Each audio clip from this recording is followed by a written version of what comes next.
Hello students, हम लोग आज डिस्कस करेंगे एंटिटी रिलेशनशिप डायग्राम को। हम लोग कुछ इंट्रोडक्शन इसका स्टडी करेंगे, इम्पोर्टेंट कंपोनेंट्स को स्टडी करेंगे, कुछ एक्सटेंडेड ईआर फीचर्स को डिस्कस करेंगे और at the end of this topic हम लोग कुछ ईआरडी मॉडल्स को, ईआरडी डायग्राम्स को और उसके प्रोजेक्ट्स को स्टडी करेंगे और कुछ प्रोजेक्ट्स को सॉल्व करेंगे।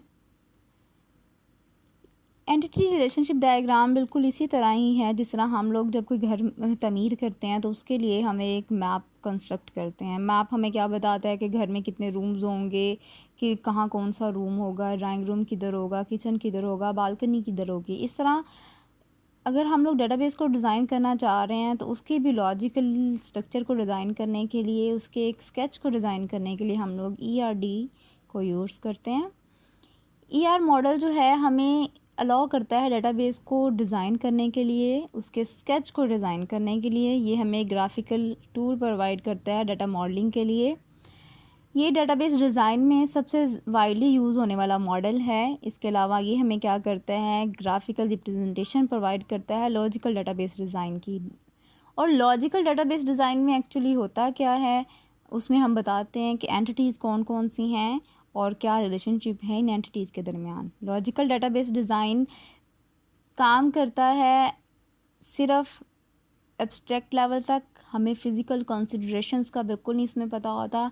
हमें नहीं इस चीज़ को स्पेसिफाई करना पड़ता कि हम लोग कौन से डेटाबेस मैनेजमेंट सिस्टम इसमें यूज़ करने जा रहे हैं। यार मॉडल के 3 मेजर कंपोनेंट्स हैं जिसमें एंटिटी, एट्रीब्यूट्स और रिलेशनशिप है। हम लोग वन बाय वन इन सारों को डिस्कस करेंगे। सबसे पहले है entity. Entity is a real world object that are represented in database. वो सारे रियल वर्ल्ड ऑब्जेक्ट से हम डेटाबेस में रिप्रेजेंट करते हैं, जिसकी डेटाबेस बनाते हैं, जिसके बारे में डाटा कलेक्ट करते हैं, देन टेबल्स में स्टोर करवा देते हैं, क्वारीज जिसके डाटा पे अप्लाई करते हैं, या फिर हम लोग उस डाटा को मेंटेन करते हैं। तो वो सारा कुछ हमारे पास एंटिटी आ जाएगी। एंटिटी के एग्जांपल में ऑब्जेक्ट, प्लेस, पर्सन और स्टूडेंट आ जाएगा। एंटिटी सेट में वो सारी की सारी एंटिटीज़ आ जाएंगी जो कि शेयर कर रही हैं सेम प्रॉपर्टीज़ को। फॉर एग्जांपल यहाँ एक स्टूडेंट टेबल बना हुआ है। एग्जांपल में स्टूडेंट टेबल के 3 एट्रीब्यूट्स हैं या 3 प्रॉपर्टीज़ हैं, रोल नंबर, नेम और कोर्स। इस यहाँ जितनी भी रोज़ हैं वो एक एंटिटी को रिप्रेजेंट कर रही हैं, यानी कि हर एक स्टूडेंट का रिकॉर्ड। और ये सारे रिकॉर्ड्स मिलके एंटिटी सेट बना देते हैं, क्योंकि ये सारे के सारे रिकॉर्ड शेयर कर रहे हैं सेम प्रॉपर्टीज़ को। यहाँ properties mean roll number, name and course. Entities को 2 टाइप्स में क्लासिफाई कर दिया जाता है, strong entity and the weak entity. Strong entity वो होती है जो अपनी एग्जिस्टेंस के लिए किसी और एंटिटी पे डिपेंड नहीं करती।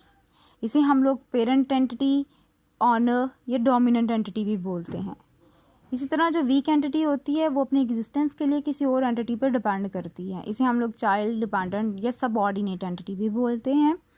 अगर हम लोग एग्जांपल के थ्रू इस चीज़ को समझें तो अगर बिल्डिंग और अपार्टमेंट 2 एंटिटीज़ हैं हमारे पास, तो बिल्डिंग एक स्ट्रॉन्ग एंटिटी है और अपार्टमेंट एक वीक एंटिटी है। अपार्टमेंट अपनी एग्जिस्टेंस के लिए बिल्डिंग एंटिटी पे डिपेंड करता है।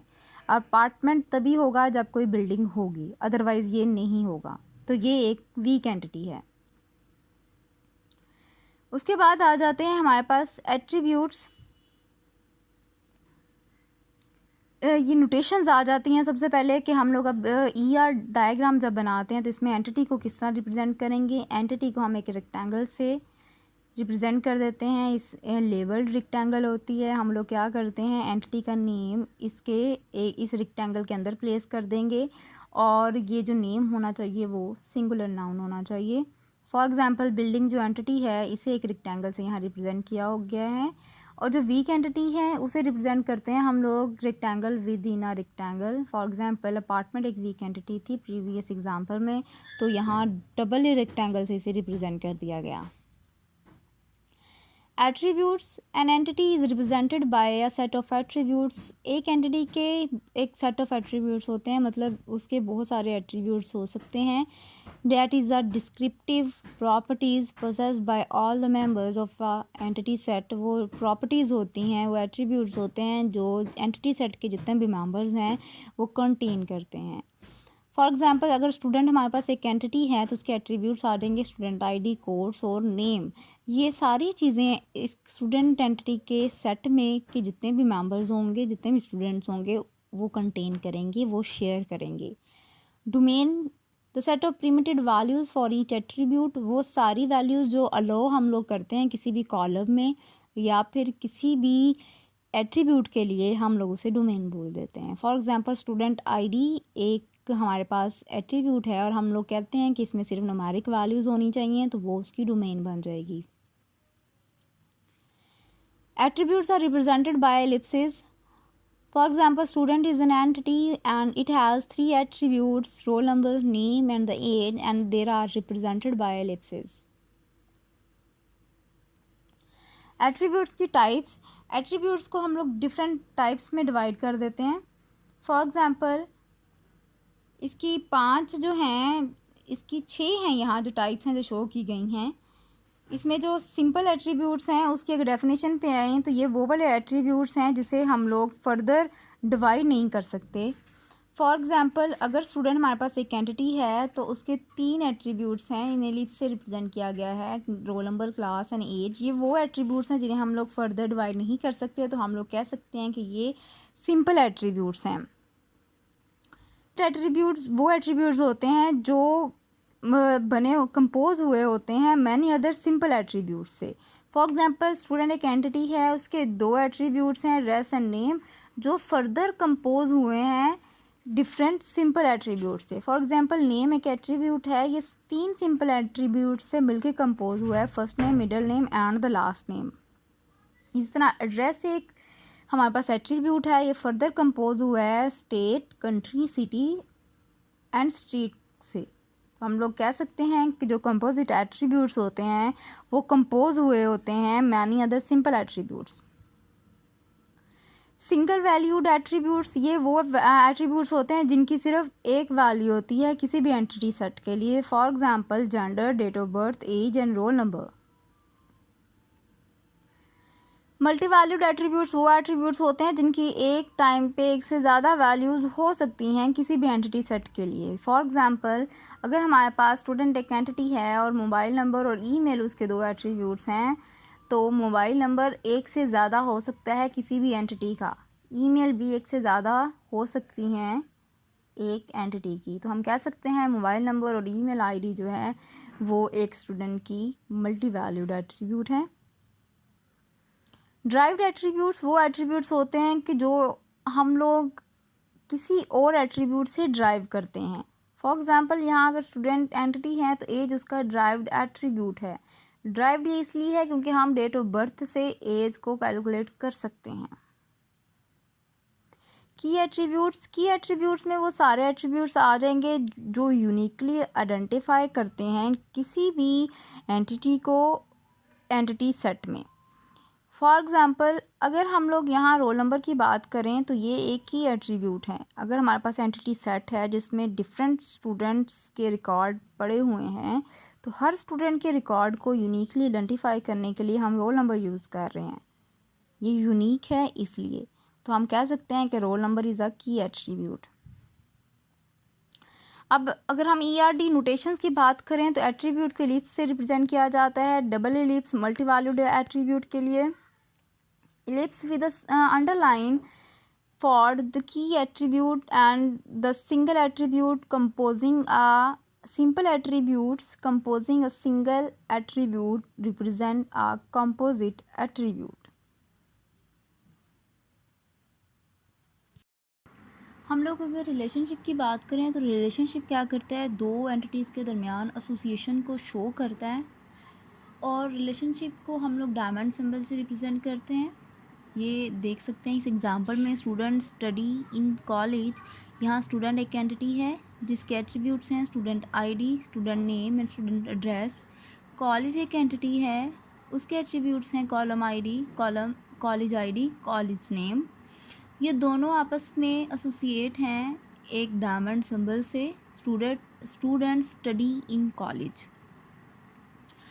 हम लोग जब रिलेशनशिप को स्टडी करते हैं तो हम 3 चीज़ों को इसकी पढ़ेंगे। एक उसकी relationship type, relationship degree and cardinality of relationships. Relationship की टाइप में आए तो ये 4 टाइप्स हैं, one to many to man and many to many. अब फर्दर वन बाय वन हम इन्हें डिस्कस करेंगे। वन टू वन रिलेशनशिप में क्या होता है कि ये हमारे पास 2 एंटिटीज़ हैं, पर्सन एंड पासपोर्ट। और वन टू वन रिलेशनशिप में क्या होगा कि single instance of one entity is associated with the single instance of another entity. For example, एक पर्सन है, उसका पासपोर्ट एक ही होगा और एक पासपोर्ट एग्जैक्टली एक ही पर्सन से बिलोंग करेगा। वन टू मैनी रिलेशनशिप में क्या होगा, an entity is associated with one or more instance of another entity in a relationship. For example, एक कस्टमर है और वो एक से ज़्यादा ऑर्डर प्लेस कर सकता है, लेकिन हर ऑर्डर जो है वो एग्जैक्टली एक ही कस्टमर से बिलोंग करेगा। ये हम देख सकते हैं, इसे इस तरह भी समझ सकते हैं कि अगर हमारे पास 2 एंटिटीज़ हैं, ए और बी, ए एंटिटी के इंस्टेंस है A1, A2, A3, A4, B entity के इंस्टेंस है B1, B2, B3। अगर ए एंटिटी का इंस्टेंस एग्जैक्टली एक ही इंस्टेंस से कनेक्टेड होगा बी एंटिटी के, हम लोग कह सकते हैं ये वन टू वन रिलेशनशिप है। लेकिन अगर ए एंटिटी का इंस्टेंस एक से ज़्यादा इंस्टेंस बी एंटिटी से कनेक्टेड होगा तो हम कहेंगे ये वन टू मैनी रिलेशनशिप है। फॉर एग्जांपल, यहाँ A1 B1 से भी ही कनेक्टेड है और B2 से भी कनेक्टेड है, तो हम लोग कहेंगे कि ये वन टू मैनी रिलेशनशिप है। मैनी टू वन रिलेशनशिप में क्या होगा कि एक इंस्टेंस जो होगा एंटिटी का वो रिलेटेड के मोर देन वन इंस्टेंस जो होंगे किसी एक एंटिटी के, वो सिर्फ एक इंस्टेंस अदर एंटिटी का जो होगा उससे कनेक्टेड होंगे। फॉर एग्ज़ाम्पल, एक से ज़्यादा जो स्टूडेंट्स किसी भी कॉलेज में जो पढ़ रहे हैं वो एग्जैक्टली एक ही कॉलेज से बिलोंग करते हैं। हर स्टूडेंट एग्जैक्टली एक ही कॉलेज से बिलोंग करेगा, एक से ज़्यादा कॉलेजेस से नहीं। लेकिन जितने भी एक कॉलेज में एक से ज़्यादा स्टूडेंट्स हो सकते हैं तो हम कहेंगे ये मैनी टू वन रिलेशनशिप है। मैनी टू मैनी रिलेशनशिप में क्या होगा कि more than one instance of an entity is associated with more than one instance of another entity. For example, अगर स्टूडेंट और प्रोजेक्ट 2 एंटिटीज़ हैं तो एक स्टूडेंट को एक से ज़्यादा प्रोजेक्ट्स असाइन हो सकते हैं, और इसी तरह एक प्रोजेक्ट पे एक से ज़्यादा स्टूडेंट्स काम कर सकते हैं। तो हम कह सकते हैं इन 2 एंटिटीज़ के दरमियान जो रिलेशनशिप है वो मैनी टू मैनी का है। फॉर एग्ज़ाम्पल, अगर हमारे पास 2 एंटिटीज़ हैं ए एंड बी, ये A1, A2, A3, A4 उसके इंस्टेंस हैं, बी के हैं B1, B2, B3 and B4। तो यहाँ देखो A1 जो इंस्टेंस है वो B1 के साथ भी कनेक्टेड है और B2 के साथ भी कनेक्टेड है। इसी तरह अगर B1 की बात करें तो वो A2 के साथ भी कनेक्टेड है, B3 की बात करें तो वो A3 से भी कनेक्टेड है, A4 से भी कनेक्टेड है।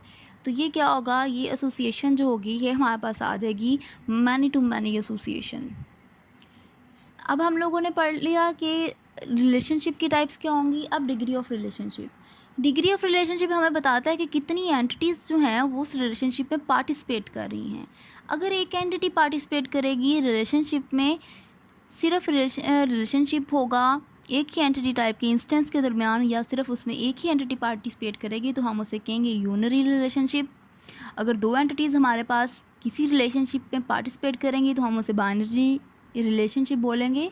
लेकिन अगर 3 एंटिटीज़ पार्टिसिपेट करेंगी तो हम उसे टर्नरी रिलेशनशिप बोलेंगे। फॉर एग्जांपल, ये एक कोर्स रिक्वायर्स द कोर्स, सिर्फ एक एंटिटी है, एक रेक्टेंगल है यहाँ, तो हम लोग कहेंगे ये एक यूनरी रिलेशनशिप है। Binary relationship is between the professor and the class, and there is a ternary relationship between the contributor, recipient and the fund. अब कार्डिनलिटी। कार्डिनलिटी क्या होती है? कार्डिनलिटी रिप्रेजेंट करती है नंबर ऑफ एंटिटी इंस्टेंस को जो कि हम जो हो सकते हैं एसोसिएट सेम एंटिटी टाइप के साथ या अदर एंटिटी टाइप के साथ। हम लोग इसे 2 टाइप्स में डिवाइड कर देते हैं, minimum cardinality and the maximum cardinality. Minimum cardinality को मिन कार्ड और मैक्सिमम कार्डिनलिटी को मैक्स कार्ड लिखा जा सकता है।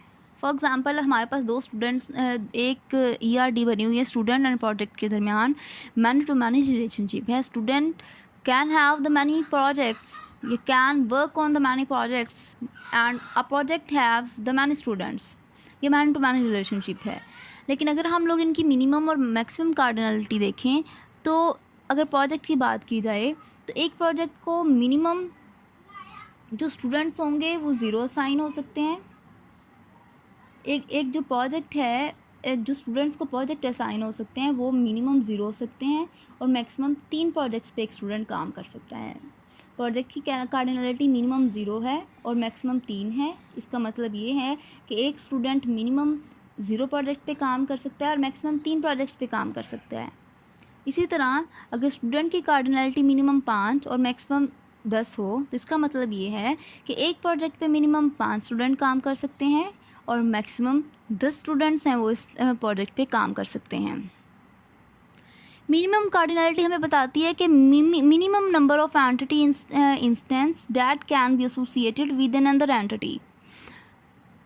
फॉर एग्जांपल हमारे पास ये स्टूडेंट और प्रोजेक्ट के दरमियान रिलेशनशिप है। मिनिमम कार्डिनलिटी को हम लोग जो है 2 टाइप्स में डिवाइड कर देंगे। एक मैंडेटरी कार्डिनलिटी जिसे minimum card is equal to 1। Mandatory का मतलब ये लाजमी है और अगर लाजमी है तो हम उसकी मिनिमम कार्डिनलिटी 1 रखेंगे। ऑप्शनल कार्डिनलिटी में क्या होगा, हम लोग उसे रिप्रेजेंट कर सकते हैं minimum card is equal to 0। जिसकी मिनिमम कार्डिनलिटी 0 होगी जिस रिलेशनशिप की, तो हम उसे ऑप्शनल रिलेशनशिप कह देंगे, उसकी कार्डिनलिटी ऑप्शनल हो जाएगी। फॉर एग्ज़ाम्पल अगर प्रोजेक्ट है जो स्टूडेंट है वो मैक्सिमम 0 और मिनिमम 0 और मैक्सिमम 3 प्रोजेक्ट पे काम कर सकता है तो उसकी मिनिमम कार्डिनलिटी हो जाएगी 0। मैक्सिमम कार्डिनलिटी हमें बताती है कि maximum number of instance of an entity that can be connected with another entity. For example यहाँ प्रोजेक्ट की मैक्सिमम कार्डिनलिटी 3 है, यानी एक student at a time 3 projects पे काम कर सकता है। अब कार्डिनलिटी कम्बिनेशंस हैं डिफरेंट, कि इसे एक मैंडेटरी 1 अगर यहाँ देखा जाए तो एक रिलेशनशिप का डायमंड सिंबल बना हुआ है और यहाँ एक एंटिटी सिंबल बना हुआ है और दरमियान में ये 2 सिंबल्स शो किए गए हैं लाइंस के। काउफुट्स नोटेशंस हैं और लाइन सिंबल्स हैं। इसके अलावा एक 0 या ऑप्शनल के लिए 0 को शो किया गया है। मिनिमम कार्डिनलिटी को हमेशा लेफ़्ट साइड से पे रिप्रेजेंट करते हैं, लाइक ये इधर 1 जो लाइन है ये मिनिमम कार्डिनलिटी को रिप्रेजेंट कर रही है और मैक्सिमम कार्डिनलिटी को हमेशा एंटिटी के साथ राइट साइड पे रिप्रेजेंट करते हैं। ये भी 1 इधर मैक्सिमम कार्डिनलिटी को शो कर रहा है। मैंडेटरी 1 कार्डिनलिटी का मतलब क्या होता है कि मिनिमम कार्डिनलिटी 1 हो और मैक्सिमम भी 1 हो। इसी तरह मैंडेटरी मैनी कार्डिनलिटी का मतलब ये होता है कि मिनिमम कार्डिनलिटी 1 हो, यानी कि ये लेफ़्ट साइड पे 1 कार्डिनलिटी है और मैक्सिमम कार्डिनलिटी मैनी हो, यानी कि यहाँ राइट साइड पे जो कार्डिनलिटी है वो मैनी है। इसी तरह अगर हम लोग ऑप्शनल 1 की बात करें तो मिनिमम कार्डिनलिटी यहाँ 0 होगी और मैक्सिमम कार्डिनलिटी जो होगी हमारे पास 1 होगी। ये देखें ऑप्शनल 1 में क्या होगा, 0 लेफ़्ट साइड पे है और राइट साइड पे 1 है। ऑप्शनल मैनी में क्या होगा कि मिनिमम कार्डिनलिटी 0 है और मैक्सिमम कार्डिनलिटी मैनी है। लेफ़्ट साइड पे 0 एंड राइट साइड पे मैनी कार्डिनलिटी है। अगर हम इन सारी फिगर को देखें, इसे समराइज़ करना चाहें तो जहाँ मैंडेटरी लिखा होगा तो वहाँ मिनिमम कार्डिनलिटी हमेशा 1 होगी, जहाँ ऑप्शनल लिखा होगा वहाँ मिनिमम कार्डिनलिटी हमेशा 0 होगी। अब हम लोग कार्डिनलिटी कॉन्स्टेंट्स को कुछ एग्जांपल्स के थ्रू करेंगे। First one is many to 1 mandatory. Mandatory का मतलब ये है कि मिनिमम कार्डिनलिटी जो होगी वो 1 है। यहाँ देख सकते हैं एम्प्लॉयर्स और प्रोजेक्ट के दरमियान रिलेशनशिप टाइप है मैनी टू 1 और इसमें प्रोजेक्ट को देखा जाए तो उसमें उसकी मिनिमम और मैक्सिमम कार्डिनलिटी जो है 1 है, यानी हर प्रोजेक्ट के लिए एक एम्प्लॉय होना या एक एम्प्लॉय होना लाजमी है, यानी कि हर प्रोजेक्ट जो भी प्रोजेक्ट हैं हमारे पास वो किसी ना किसी एम्प्लॉय को लाजमी असाइन होंगे और उसकी मिनिमम और मैक्सिमम कार्डिनलिटी 1 होगी। Many to 1 many optional, it's mean कि 2 एंटिटीज़ के दरमियान रिलेशनशिप मैनी टू मैनी है लेकिन वो ऑप्शनल है। अगर यहाँ कोर्सेज़ को देखा जाए तो कोर्सेज़ की मिनिमम कार्डिनलिटी जो कि लेफ़्ट साइड पे है वो 0 है और राइट साइड पे मैक्सिमम कार्डिनलिटी वो है मैनी, लेकिन ये ऑप्शनल है, विच मीन्स एक स्टूडेंट जो है वो एक से ज़्यादा कोर्सेज़ में इनरोल हो सकता है लेकिन हो सकता है कोई ऐसा कोर्स हो जिसमें स्टूडेंट इनरोल ना हो, लाइक फ़िज़िक्स, केमिस्ट्री, मैथ और बायो 4 कोर्सेज़ हैं, तो मैथ में कुछ स्टूडेंट इनरोल होंगे और कुछ नहीं होंगे। मैनी टू वन ऑप्शनल का मतलब है कि मैनी टू वन रिलेशनशिप है 2 एंटिटीज़ के दरमियान, लेकिन ये ऑप्शनल है। लाइक पर्सन और हॉबी के दरमियान एक रिलेशनशिप है। हॉबी की मिनिमम कार्डिनलिटी 0 है और मैक्सिमम 1 है। इट मीन्स डैट कि एक पर्सन है, उसकी हो सकता है कोई हॉबी हो ही ना, और मैक्सिमम उसकी हॉबी सिर्फ 1 हो, like book reading. 1 to many optional, it means relationship between the 2 entities 1 to many, लेकिन ये ऑप्शनल है। ऑप्शनल का मतलब ये है कि मिनिमम कार्डिनलिटी जो होगी वो इसमें 0 आ जाएगी, लेकिन ये रिलेशनशिप टाइप है 1 to many। अगर यहाँ स्टूडेंट और बुक्स के दरमियान रिलेशनशिप को देखा जाए तो ये 1 to many रिलेशनशिप है। बुक की मिनिमम कार्डिनलिटी 0 है और मैक्सिमम मैनी है। इट मीन्स डैट कि अगर कोई स्टूडेंट, जो एक स्टूडेंट है, वो एक से ज़्यादा बुक्स को बोरो कर सकता है, लेकिन हो सकता है कि वो किसी भी बुक को बोरो ना करे। फिर सुपर टाइप्स और सब टाइप्स आ जाती हैं। ये सारे एक स्टैंडर्ड ईआर कॉन्सेप्ट्स में ये चीज़ें आएंगी। सुपर टाइप्स वो जेनेरिक एंटिटी होगी जिसे हम लोग क्या करते हैं, फर्दर सब टाइप्स में डिवाइड कर सकते हैं। फॉर एग्जांपल एक बर्ड है, ये एक जेनेरिक एंटिटी है। फिर सब टाइप्स वो एंटिटीज़ होती हैं जो कि कॉमन एट्रीब्यूट शेयर करती हैं सुपर टाइप के, लेकिन हम लोग इनकी कुछ डिस्टिंग्विशिंग फीचर्स होते हैं या स्पेसिफिक फीचर्स होते हैं जिसकी बुनियाद पर हम लोग इन्हें सब टाइप्स में डिवाइड कर देते हैं। फॉर एग्जांपल अगर बर्ड सुपर टाइप एंटिटी है तो हम सब टाइप्स में इसकी स्पैरो ले आएंगे, डव ले आएंगे। स्पैरो और डव जो हैं इनकी अपनी स्पेशलिटीज़ हैं, अपनी कुछ एट्रीब्यूट्स हैं। सब टाइप और सुपर टाइप का जो कॉन्सेप्ट है ये हमें लेके जाता है फर्दर जनरलाइजेशन और स्पेशलाइजेशन की तरफ। ये एक एक्सटेंडेड ईआर कॉन्सेप्ट है। अब एक्सटेंडेड ईआर फीचर्स में जनरलाइजेशन की बात करें तो जनरलाइजेशन कंसेप्ट कहता है कि हम लोग क्या करें, एक जेनेरिक एंटिटी को स्पेसिफिक एंटिटीज़ में डिवाइड किया जा सकता है या एक सुपर टाइप को सब टाइप्स में डिवाइड किया जा सकता है। जो जनरलाइजेशन है ये बॉटम अप अप्रोच है। फॉर एग्ज़ाम्पल अगर ये मेरे पास एग्ज़ाम्पल में है अकाउंट, एक लेवल एंटिटी, फिर दूसरे लेवल में हमारे पास एंटिटीज़ हैं सेविंग एंड करंट। तो जनरलाइजेशन में क्या होता है, क्योंकि एक बॉटम अप अप्रोच है तो हम लोग इसमें क्या होगा कि लो लेवल एंटिटीज़ हैं लाइक सेविंग एंड करंट, ये कंबाइन होती हैं और बनाती हैं एक हाई लेवल एंटिटी जिसे हम लोग अकाउंट यहाँ बोल रहे हैं। स्पेशलाइजेशन जनरलाइजेशन के बिल्कुल ऑपोजिट है, ये टॉप डाउन अप्रोच है। इसमें क्या होगा, एक हाई लेवल एंटिटी को लो लेवल एंटिटीज़ में डिवाइड कर दिया जाता है। फॉर एग्जांपल जो स्टूडेंट है इसे 2 एंटिटीज़ एक्स स्टूडेंट और करंट स्टूडेंट में डिवाइड किया गया है। एग्रीगेशन में क्या होता है कि 2 एंटिटीज़ के दरमियान रिलेशनशिप को एक एंटिटी बना दिया जाता है और उसका फिर किसी और एंटिटी के साथ रिलेशनशिप बना दिया जाता है। For example centre offers the course, इसे इस रिलेशनशिप को 2 एंटिटीज़ के दरमियान है जो एक एंटिटी बना दिया गया है और फर्दर इसे कनेक्ट कर दिया गया है एक और एंटिटी विजिटर के साथ, इसका रिलेशनशिप बना दिया गया है, तो इसे एग्रीगेशन बोलते हैं। अब अगर देखा जाए इस एग्जाम्पल को, यहाँ एम्प्लॉय एक सुपर टाइप है जिसे sub type hourly employee, salaried employee और कंसल्टेंट में डिवाइड कर दिया गया है।